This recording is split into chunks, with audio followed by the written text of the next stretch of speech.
नमस्कार, प्रणाम। मेरा नाम डॉक्टर इंद्रदमन तिवारी है। लखनऊ विश्वविद्यालय के आपके LLB 3 years course, LLB 5 years course के सेमेस्टर एग्जाम्स को लेकर के हम लोग लगातार बात करते आए हैं।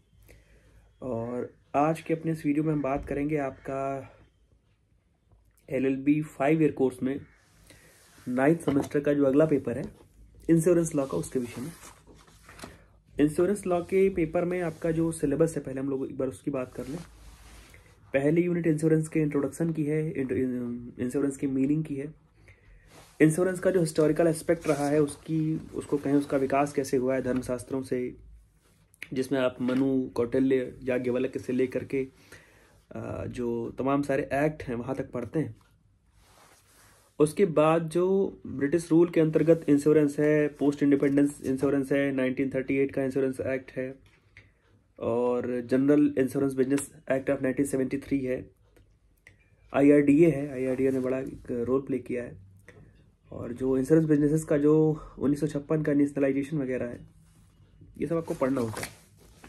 तो पहली यूनिट में आपका मीनिंग ऑफ इंश्योरेंस है, इंट्रोडक्शन है, उसके हिस्टोरिकल एस्पेक्ट है, उसका ऐतिहासिक कहें तो विकास किस प्रकार से हुआ है, इंश्योरेंस के कैरेक्टरिस्टिक को लेकर के चीजें हैं, और कॉन्ट्रैक्ट आपने पढ़ा ही हुआ है। तो जो इंश्योरेंस कॉन्ट्रैक्ट है उसका नेचर किस प्रकार का होता है, उसकी प्रकृति क्या होती है एक इंश्योरेंस कॉन्ट्रैक्ट की। दूसरी यूनिट में कुछ थ्योरीज इंश्योरेंस की, जिसमें पहली जो थ्योरी है वो कॉपरेशन की है, दूसरी थ्योरी प्रोबेबिलिटी की है, संभाव्यता की, तीसरी है principles of insurance utmost good faith. Good faith शब्द भी आपने कॉन्ट्रैक्ट में पढ़ा हुआ है, और इंश्योरेबल इंटरेस्ट का मतलब क्या होता है।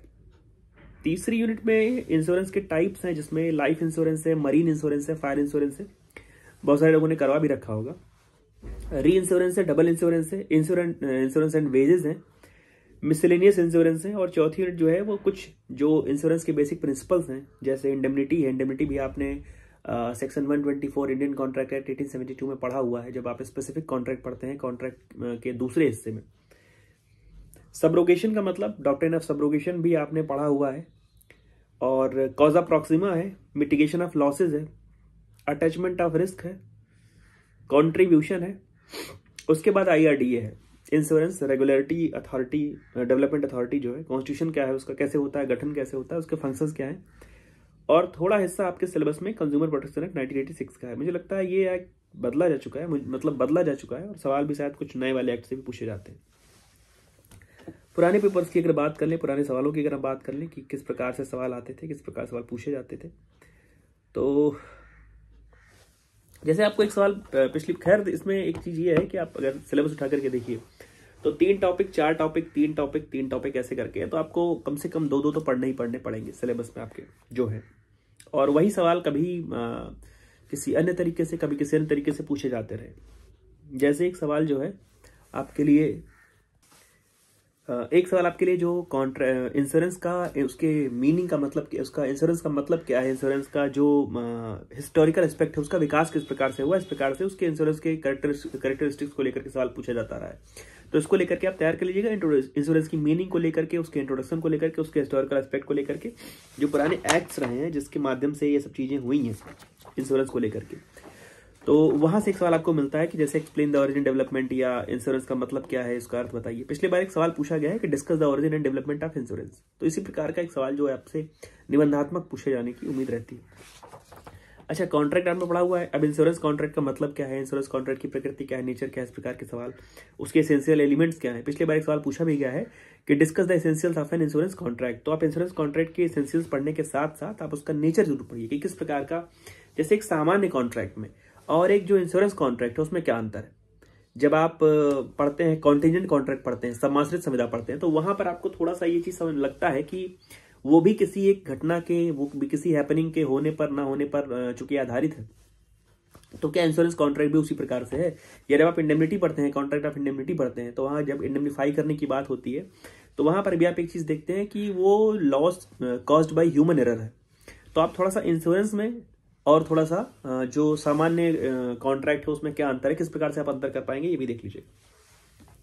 दूसरी यूनिट में अगर देखें तो जो आपके पास 1, 2, 3, 4 थ्योरीज हैं, वो सारी आपके लिए जरूरी हैं। जैसे पिछली बार जो सवाल पूछा गया है वो आया है insurance is based on the principles of cooperation and probability examine, इस प्रकार से सवाल पूछा गया। तो जो प्रोबेबिलिटी और कॉपरेशन का जो सिद्धांत है बीमा सहकारिता एवं संभाव्यता के सिद्धांत पर आधारित है बीमा परीक्षण की।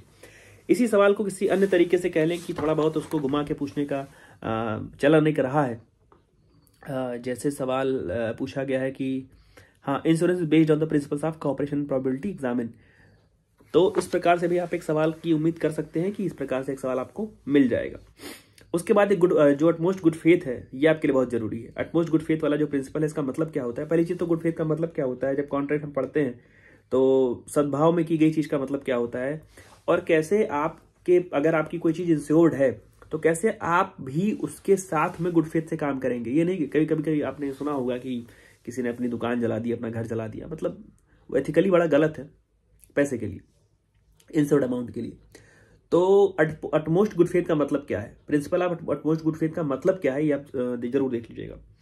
अच्छा, जब आप इंश्योरेंस कॉन्ट्रैक्ट पढ़ रहे हैं तो वहां पर इंश्योरेंस कॉन्ट्रैक्ट में आप एक चीज इंश्योरेबल इंटरेस्ट भी पाते हैं, तो इंश्योरेंस कॉन्ट्रैक्ट के अंतर्गत इंश्योरेबल इंटरेस्ट भी पढ़ लीजिएगा। जैसे इस प्रकार से सवाल पूछा गया है, कभी कभी इंश्योरेबल इंटरेस्ट इंश्योरेंस कॉन्ट्रैक्ट के साथ जोड़ करके पूछा गया है, कभी कभी इंश्योरेबल इंटरेस्ट को लाइफ इंश्योरेंस, मरीन इंश्योरेंस या फायर इंश्योरेंस के साथ पूछा गया है।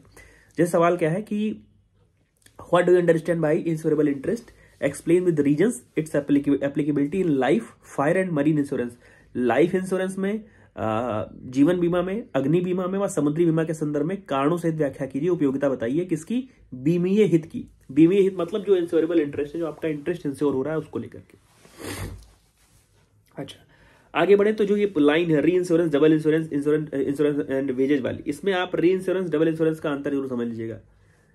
सुनने में लगता है कि री इंश्योरेंस दोबारा हो रहा है, डबल का मतलब दोहरा हो रहा है, तो अंतर क्या है? तो री इंश्योरेंस में, डबल इंश्योरेंस में अंतर देख लीजिएगा। सवाल इस प्रकार से पूछा जाता रहा है कि discuss re insurance and double insurance, what are the distinction between them, explain. पुनर्बीमा तथा दोहरा बीमा की विवेचना कीजिए। पुनर्बीमा तथा दोहरा बीमा में क्या क्या अंतर है, व्याख्या कीजिए। इस प्रकार सवाल आपसे पूछा गया है। आगे बढ़े, अगला सवाल जो है आपके लिए वो 3 प्रकार के इंश्योरेंस है, life insurance, marine insurance, fire insurance. Fire insurance जो है पिछली बार पूछा जा चुका है, तो फायर इंश्योरेंस को लेकर के संभावना कम है। आप लाइफ इंश्योरेंस और मरीन इंश्योरेंस को कायदे से पढ़ करके आइए।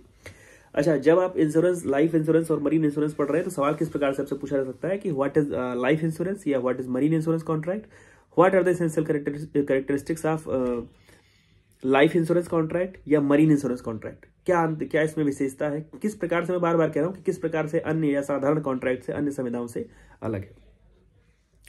उसके बाद हम आगे देखें तो जो कॉजा प्रॉक्सिमा है, सबरोगेशन है, इंडेमनिटी आपने सब पहले से पढ़ा हुआ है, तो इंडेमनिटी को लेकर के मैं बहुत विशेष ध्यान देने के लिए नहीं कहूंगा, लेकिन आप सबरोगेशन है, कॉजा प्रॉक्सिमा है, मिटिगेशन ऑफ लॉसेस, तो ये जैसे पिछली बार जो सवाल पूछा गया है वो आपसे पूछा गया है डॉक्ट्रिन ऑफ प्रॉक्सिमेट कॉजा पे, और explain the meaning of the doctrine of proximate cause, what is significance of the doctrine, give any 2 examples of the application of the doctrine. आसन्न कारण का से समझाइए, सिद्धांत का क्या महत्व है, सिद्धांत के प्रयोग के कोई 2 उदाहरण दीजिए। तो पिछली बार जो आपसे पूछा गया है वो डॉक्ट्रिन ऑफ प्रॉक्सिमेट कॉज पूछा गया है, तो इस बार के लिए आप mitigation of losses, attachment of risk है, सबरोगेशन वाली चीजें, इसको खूब कायदे से पढ़ लीजिएगा। आगे बढ़े तो आपके लिए IRDA बहुत जरूरी है, insurance regulatory and development authority के अंतर्गत आपको उसके कॉन्स्टिट्यूशन को लेकर के देखना है कि हिंदी में कहें तो बीमा विनियामक एवं विकास प्राधिकरण का मतलब क्या है।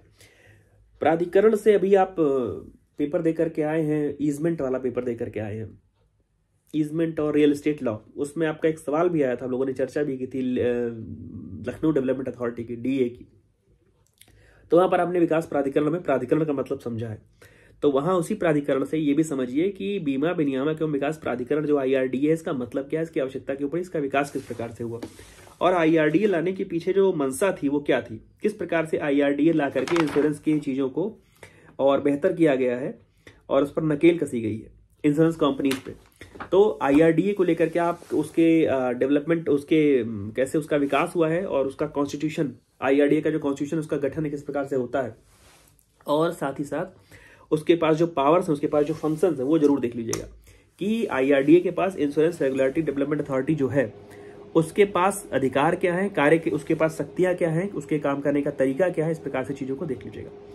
और हम लोगों ने कहा कि ऊपर हम लोग चूंकि कॉजा प्रॉक्सिमा पिछली बार पूछा, प्रॉक्सिमेट कॉज पूछा जा चुका है, तो ऊपर से मिटिगेशन ऑफ लॉस वाला जो टॉपिक है और सबरोगेशन वाला टॉपिक है, अटैचमेंट ऑफ रिस्क वाला टॉपिक है, वो सब खूब कायदे से देख लीजिएगा।